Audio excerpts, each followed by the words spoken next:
Singkat cerita, Xiaoyan telah tiba di pegunungan 10.000 obat. Tempat ini adalah salah satu tempat di dalam peta yang diberi tanda merah. Namun, tempat ini tidak bisa diremehkan, karena banyak harta karun yang tersembunyi. Di dalam perjalanannya, Xiaoyan juga bertemu dengan banyak peserta lain. Akan tetapi, mereka juga tidak ingin mengambil resiko untuk mengganggu Xiaoyan. Xiaoyan akhirnya tiba di sebuah pegunungan yang dipenuhi kabut tebal. Namun begitu Xiaoyan melewati kabut tebal, Xiaoyan dipenuhi dengan keterkejutan, dan ternyata ada banyak kerumunan orang di tengah bukit termasuk Song Qing. Lantas Xiaoyan berkata, "Song Qing, kenapa dia ada di sini?" Dengan adanya keberadaan dari Song Qing, Xiaoyan juga tahu kalau Cao Ying juga ada di tempat ini. Tatapan matanya melihat sekeliling, dan benar saja Xiaoyan yang kini telah melihat Cao Ying, yang telah duduk di atas sebuah batu. Selanjutnya tatapan mata Xiaoyan melihat pada pegunungan yang ada di depan sana, yang tertutupi oleh kabut yang sangat tebal sambil mengatakan, "Sepertinya mereka semua berkumpul di tempat ini, dikarenakan pegunungan 10.000 obat yang ada di depan sana." Song Qing yang berdiri di atas batu, tatapan matanya melihat pada semua orang, yang kemudian dia kembali mengatakan, "Berdasarkan apa yang aku ketahui, ada banyak binatang ajaib di dalam pegunungan 10.000 obat. Terlebih lagi yang menjadi pimpinan dari binatang ajaib ini, merupakan binatang ajaib mencapai peringkat ke-8. Binatang buas ini memiliki metode khusus untuk bisa mengangkut banyak harta alam, yang ada di sekitar pegunungan 10.000 obat ke dalam goanya. Di antara barang-barang itu kemungkinan termasuk bahan obat yang ada di daftar kalian masing-masing." Kegemparan pun langsung terdengar ketika banyak orang mendengar ucapan dari Song Qing. Bahkan Xiaoyan kini juga cukup paham bahwa, binatang ajaib yang berada di peringkat ke-8 kekuatan bertarungnya, sebanding dengan seorang elit Dazun. Dan itu adalah tugas yang cukup sulit untuk bisa merebut barang darinya. Song Qing kemudian kembali mengatakan, "Sebenarnya masih banyak binatang ajaib yang cukup kuat. Namun jika kita berjalan sendirian maka kita tidak akan mungkin bisa mendapatkan bahan obat, kecuali kalian sendiri telah mencapai tahap Dozun.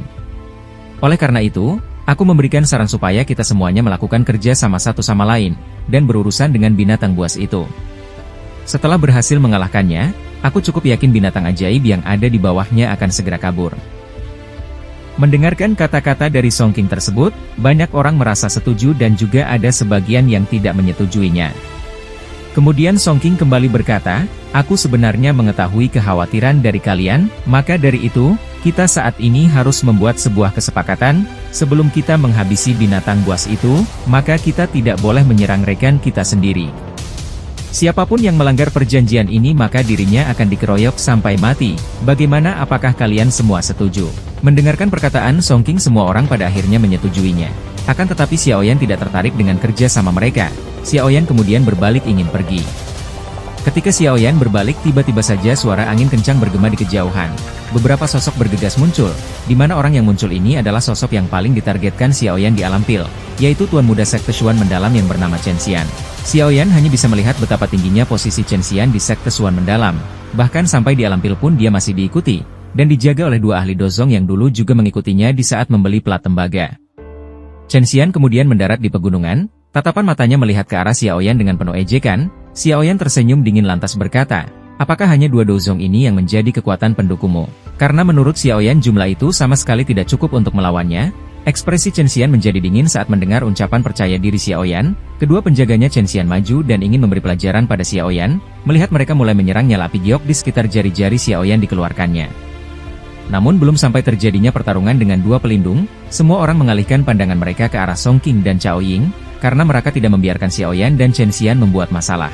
Cao Ying mengingatkan, "Ada begitu banyak bahaya di pegunungan 10.000 obat ini, dan meminta kalian berdua untuk mensampingkan dulu pertentangan ini dan bergandengan tangan, agar bisa menyelesaikan tugas di alam pil lebih dulu." Mendengarkan apa yang dikatakan Cao Ying, Chen Xian akhirnya menyetujui saran dari Cao Ying. Namun Xiaoyan sama sekali tidak tertarik dengan tawaran dua jenius itu untuk bekerja sama. Ekspresi Song Qing berubah ketika mendengar penolakan Xiaoyan. Ketika Xiaoyan berbalik ingin pergi, Song Qing mengingatkan kalau dia tidak akan bisa menghabisi seekor binatang iblis level elit Dozun seorang diri. Cao Ying juga tampak terkejut melihat respon Xiaoyan atas tawaran kerjasamanya, sementara Chen Xian langsung memprovokasi Song Qing, dan mengajak jenius muda alkemis itu menyerang Xiaoyan, daripada menjadi ancaman di kemudian hari. Mendengar ini mata Song Qing menjadi dingin, dan berhubung Xiaoyan tidak memberinya wajah di depan Cao Ying, maka Song Qing pun tidak keberatan bekerja sama dengan Chen Xian, untuk melawan Xiaoyan. Setelah itu Chen Xian memerintahkan kedua tetua itu menyerang Xiaoyan. Dalam sekejap saja kedua tetua itu melesat dengan cepat ke arah Xiaoyan. Namun yang diserang mereka hanya ilusi bayangan. Ekspresi kedua tetua itu berubah menjadi cukup aneh lantas berkata, "Tuan muda Chen Xian, hati-hatilah." Sosok dari Xiaoyan telah muncul dengan tinjuan yang dililit oleh api hijau, hal ini dengan keras akan menghantam punggung dari Chen Xian. Ketika merasakan hal itu tubuh dari Chen Xian buru-buru berbalik, dia membuka kipas logam yang ada di tangannya, dan berbenturan dengan tinjuan Xiaoyan. Namun, tinjuan Xiaoyan menerobos kipas logam milik Chen Xian dan memberikan serangan yang cukup keras pada dada dari Chen Xian. Hal ini membuat tubuh dari Chen Xian terlempar mundur cukup jauh, sambil memuntahkan darah segar. Kedua tetua pelindung Chen Xian cukup marah lalu mengatakan, "Bocah, sebenarnya kau ingin cari mati." Dengan penuh amarah Chen Xian memerintahkan tetua penjaganya menghabisi Xiaoyan. Mendengarkan perintah dari Chen Xian, hanya satu dari mereka yang kali ini melangkah maju. Sementara tetua yang satunya menjaga Chen Xian, karena dia takut jika Xiaoyan kembali memberikan serangan secara diam-diam. Tetua Bai mengeluarkan pedang besar, tubuhnya pun melesat dengan cukup cepat, menyerang ke arah Xiaoyan. Melihat serangan dari tetua Bai tersebut, Xiaoyan kali ini menggunakan gerakan 3000 petir, dan dia menghilang dengan cara yang cukup aneh. Akhirnya serangan dari tetua Bai itu hanya memotong ruang udara kosong, dan menimbulkan sebuah ledakan. Ketika serangannya menghantam tanah, banyak energi kali ini telah menyebar, hal itu membuat banyak orang yang ada di tempat ini segera mengambil langkah mundur. Namun detik berikutnya, Ketua Bai terlihat cukup terkejut karena ternyata, serangannya masih gagal mengenai Xiaoyan. Dirinya kembali mengayunkan pedang yang ada di tangannya, dan tiba-tiba saja pedang tersebut langsung berbenturan dengan pedang berat milik Xiaoyan. Setelah itu Xiaoyan membentuk segel dengan cepat dan berkata, "3 perubahan misterius api surgawi perubahan pertama." Hanya dalam waktu yang cukup singkat, aura doki di dalam tubuh Xiaoyan pun kini telah melonjak. Tetua Bai lantas berkata, "Bagaimana bisa kekuatan bocah ini melonjak dengan cepat? Apakah sebenarnya dia sejak awal telah menekan kekuatannya?" Ketika Tetua Bai dibuat terkejut dengan peningkatan kekuatan dari Xiaoyan, tiba-tiba saja dia melihat bahwa Xiaoyan kembali melakukan pergerakan. Dan kali ini menuju ke arah Chen Xian.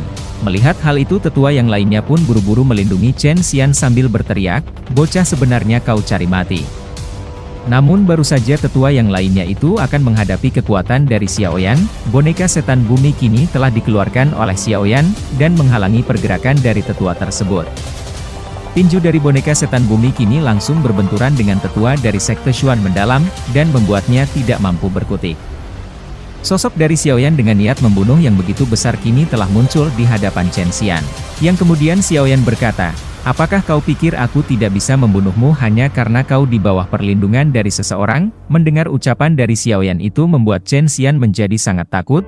Dia buru-buru mengeluarkan seluruh dokinya kemudian membentuk sebuah cakar, di mana hal itu sudah ditutupi dengan api berwarna hijau Xiaoyan.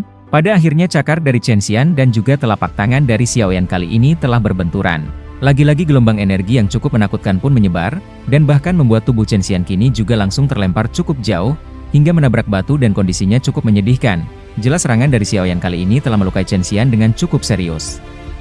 Xiaoyan kemudian bergerak ke arah Chen Xian dengan niat membunuh.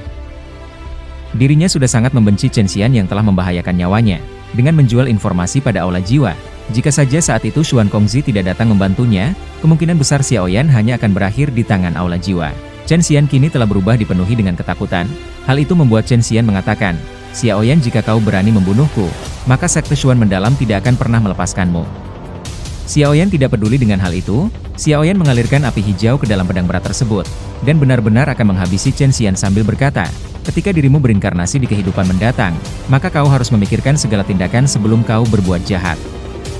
Akan tetapi ada sebuah suara teriakan yang cukup keras berhenti, namun Xiaoyan mengabaikan suara teriakan itu, dan selanjutnya seseorang yang berteriak kembali berkata, "Perisai api lumpur misterius."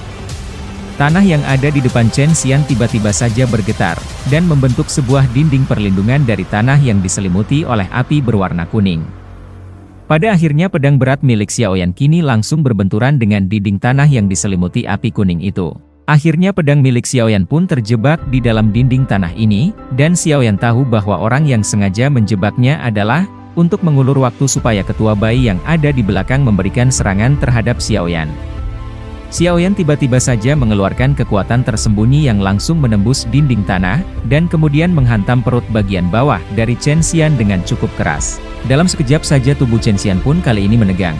Ketika kekuatan tersembunyi milik Xiaoyan itu mengenai dirinya, setelah melakukan hal ini Xiaoyan buru-buru menarik pedang beratnya yang dia ayunkan, untuk menahan serangan telapak tangan dari tetua bayi yang telah muncul dari belakangnya. Dalam sekejap saja hal itu kembali menimbulkan gelombang ledakan yang langsung menyebar ke seluruh tempat ini. Xiaoyan segera melompat dan menarik diri dari gelombang ini, kemudian mengambang di langit.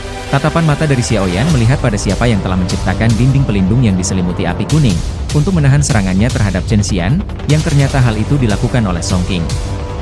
Saat ini Song Qing mungkin memang tidak memiliki rasa takut terhadap Xiaoyan, karena dia di bawah perlindungan dari Menara Pil. Hal ini membuat Song Qing segera berkata, Xiaoyan Chen Xian ini telah bergabung dengan aliansi sementara kita saat ini.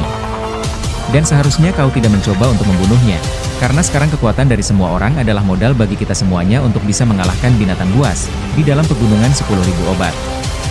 Dan tindakan yang kau lakukan sebenarnya adalah, upaya untuk menghentikan kita semuanya supaya tidak lolos dari seleksi ini. Kata-kata dari Song Qing itu cukup kejam karena dia mencoba memprovokasi orang lain untuk membenci Xiaoyan. Namun Xiaoyan hanya tertawa kemudian berkata, berdasarkan apa yang kau katakan apakah hanya Chen Xian yang boleh membunuhku, sementara diriku tidak boleh membunuhnya. Song Qing segera mengangkat alisnya lalu berkata, saudara Chen Xian hanya menyuruh seseorang untuk menangkap dirimu dan bukankah fakta bahwa kau hingga detik ini masih baik-baik saja? Xiaoyan sambil tersenyum kemudian menjawabnya, kemampuanmu untuk memutarbalikkan fakta memang cukup berbakat. Jangan bilang bahwa banyak orang yang ada di tempat ini mendengarkan juga kata-katamu. Song Qing sebenarnya kau juga harus melupakan untuk berbicara omong kosong. Orang-orang yang ada di tempat ini tidak bodoh, dan mereka tidak ada yang akan mendengarkan ucapanmu. Jika kau tidak senang dengan diriku majulah, aku akan menemanimu juga. Song Qing hanya tertawa sambil mengatakan, kemampuan seorang alkemis tidak terletak pada pertempuran dan juga pembunuhan. Jika kau benar-benar memiliki kemampuan, aku akan menunggumu di kompetisi final dari perkumpulan pil.